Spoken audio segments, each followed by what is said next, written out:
भारत देशातील एकमेव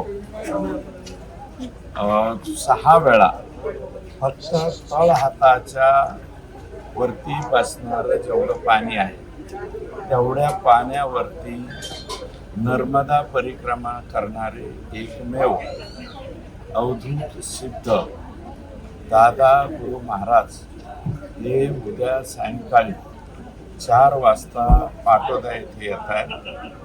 अगोदर मिरवणूक आणि त्याच्यानंतर त्यांचं दर्शन त्या ठिकाणी होणार आहे. मी आष्टी विधानसभा मतदारसंघाच्या वतीनं आष्टी, पाटोदा, शिरूर या 3ही तालुक्यातील सर्व जनता जनार्दनाला आणि भाविक भक्तांना त्या ठिकाणी विनंती करतो की त्यांनी जास्तीत जास्त संख्येने त्या ठिकाणी पाटोद्याला यावं.